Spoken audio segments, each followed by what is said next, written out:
16쪽이었고 또 넘겨보겠습니다. 아침을 임묘진이라고 하죠. 계절로 말하면 이 봄, 여름, 가을, 겨울, 하루로 말하면 아침, 낮, 저녁, 밤이 됩니다. 임묘진, 사오미, 신유술, 해자축. 임묘진에서는 확산 상승이 일어납니다. 이렇게 확산 상승.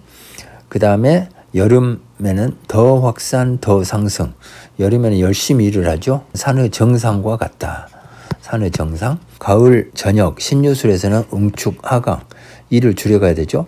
그 다음 겨울, 밤. 여기서는 이제 잠을 자는 것이다. 더 응축, 더 하강. 그래서 확산 상승이 더 확산, 더 상승. 이렇게 확산 상승이 일어났다. 이런 식으로 응축, 하강이 일어나게 될 것입니다. 자연의 법을 생각하면 되는 것이죠.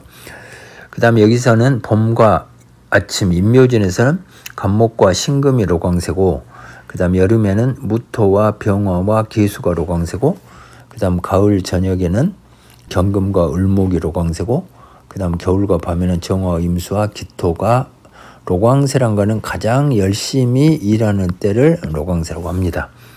그 다음 절태양이란 건 잠을 자는 때죠.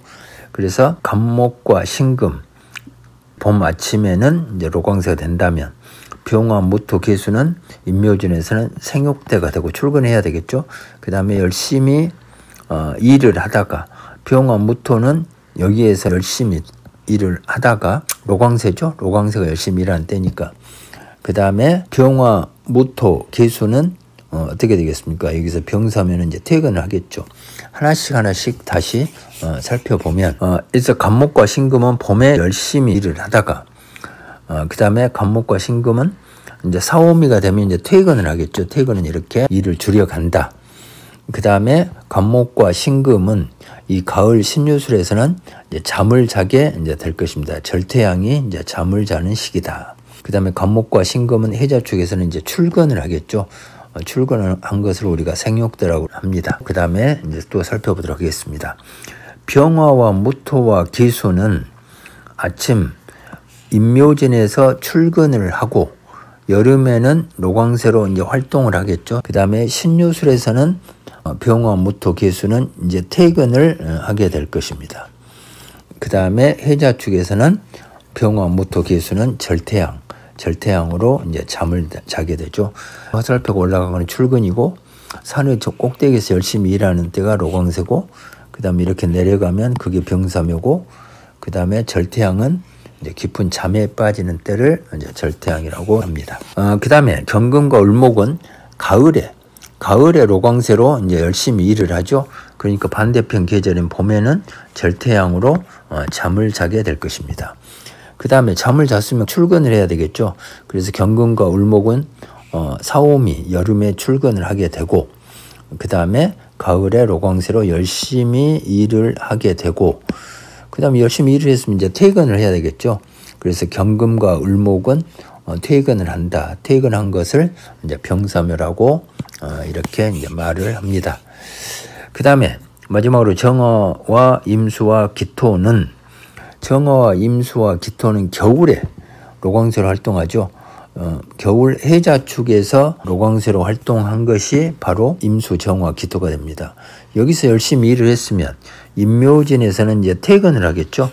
퇴근한 거를 병사묘라고 했고, 그 다음에 겨울에 활동한 것은 반대편 계절인 여름에는 이제 잠을 자게 됩니다. 잠을 잔 것을 절태양이라고 했습니다. 잠을 잔 것이 절태양이다. 잠을 잤으면 이제 그 다음에 이제 출근을 해야 되겠죠. 출근한 것을 이제 생육대라고 이야기합니다. 이건 대단히 중요하죠. 그래서 앞에서 계속 반복해서 여러 차례 이야기를 했습니다. 간목과 신금이 이렇게 있다. 그러면 간목과 신금은 여기 출근을 하죠. 출근을 해서 열심히 일을 하고, 그 다음에 이 사오미에서는 이제 퇴근을 하겠죠. 그 다음에 이제 여기 신유술에서는 간목과 신금은 잠을 잘 것이다. 그래서 출근해서 일하고 퇴근해서 잠을 잔 것이 간목과 신금. 여기는 이제 임묘진이죠. 여기는 사오미고, 여기는 신유술이고, 여기는 이제 해자축이 됩니다. 그 다음에 병화와 계수라겠죠. 이 계수는 언제 출근하냐? 임묘진에서 출근을 합니다.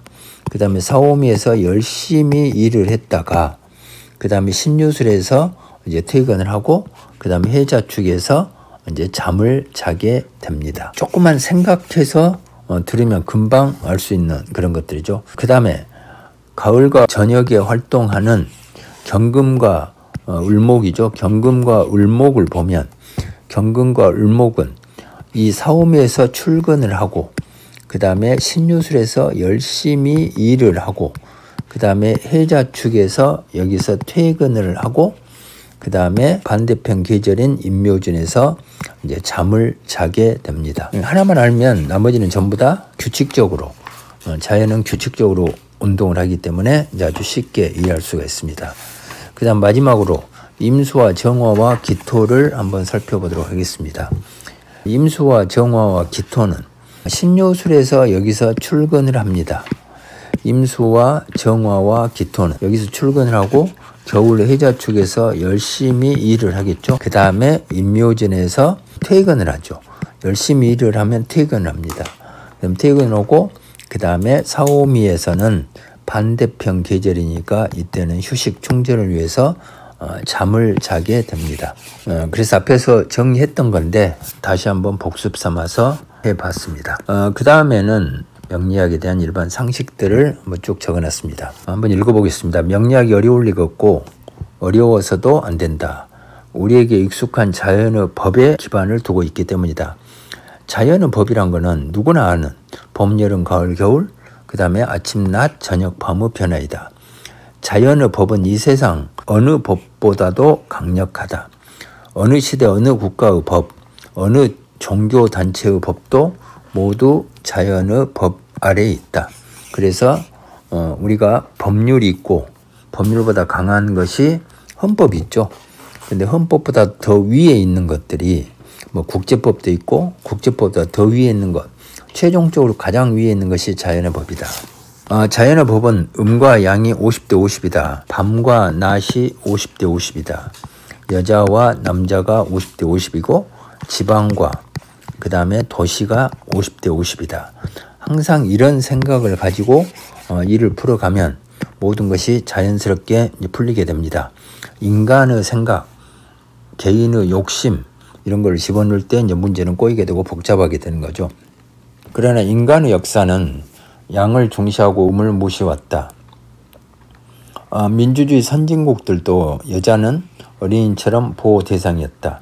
처음에는 여자들에게 선거권도 주지 않았다. 양을 중시하고 음을 무시하는 이런 생각은 음양을 공부하는 명리학에도 그대로 스며들어 있다. 자연의 법칙은 음과 양은 50대 50이다. 음과 양을 대등하게 여길 때 많은 명리학의 문제들뿐만 아니라 삶에서의 문제들도 저절로 이제 해결이 될 것입니다. 음과 양이 대등할 때 조직이나 개인 모두 활력과 생명력을 갖는다.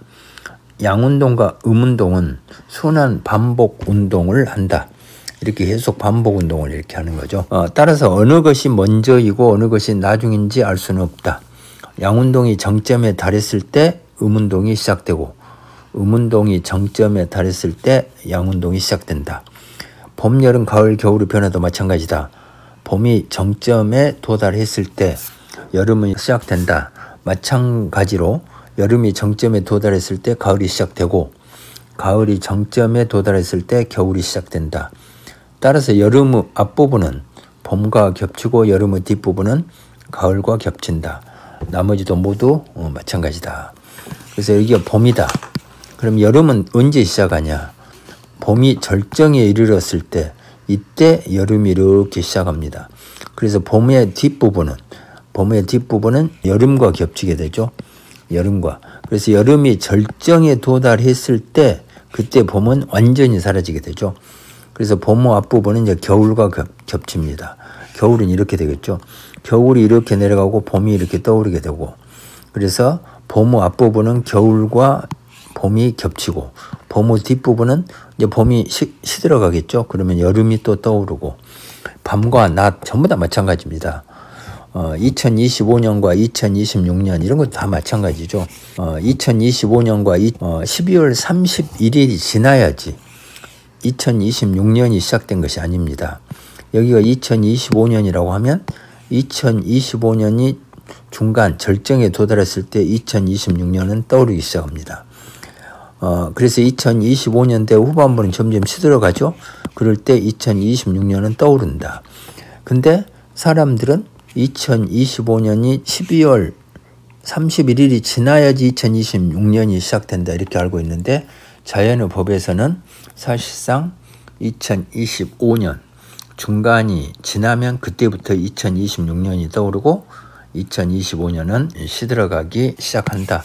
모든 것을 다 그렇게 적용하면 됩니다. 목화토금수 오행도 마찬가지다. 목운동이 정점에 도달했을 때 황운동이 시작되고, 이제 이렇게 목운동이 되죠. 그 목운동이 여기에 절정에 도달했을 때 화는 여기서 이제 시작이 됩니다. 목은 이렇게 시들어가죠. 화는 떠오르기 시작한다. 그래서 화운동이 또 정점에 도달하죠. 그때 목은 완전히 사라지고, 여기를 화라고 그러면 이제 토가 이제 또 떠오르기 시작하겠죠. 화가 시들기 시작하면 토가 떠오르고, 토가 시들면 금이 떠오르고, 금이 시들면 수가 떠오르고, 수가 시들면 다시 목이 시작하고, 이제 그 말이 여기에 적어져 있습니다. 화운동이 정점에 도달했을 때 토가 시작되고, 토운동이 정점에 도달했을 때 금이 시작되고, 금운동이 정점에 도달했을 때 수운동이 시작되고, 목운동 앞부분은 수와 겹치고, 목운동의 뒷부분은 화운동과 겹친다. 그래서 사실상 순수한 목운동이나 화운동, 금운동, 토운동 이런 것들은 없는 것과 마찬가지다. 밤과 낮도 마찬가지죠. 밤과 낮. 우리가 밤과 낮이라고 하는데 낮 뒤에는 또 다시 밤이 오죠. 이런 것도 마찬가지다. 밤이 절정에 도달하면 자정이 되죠. 도달하면 그때 그 다음에 양운동이 서서히 이렇게 낮이 시작되고, 그 다음에 낮이 절정에 도달한 것이 이제 정오가 되죠. 정오에 도달하면 이제 낮은 시들어가고 밤이 또 다시 이렇게 떠오르게 됩니다. 이런 것들을 분명하게 기본으로 깔고 들어가야지, 뭐 입춘이 지나야지 봄이 온다든지, 또 뭐 자정이 지나야지 뭐가 온다든지 이런 식으로 이렇게 이야기를 하면 답이 없다. 천간이나 지지도 마찬가지다. 간목의 앞부분은 계수와 겹치고 간목의 뒷부분은 을목과 겹친다.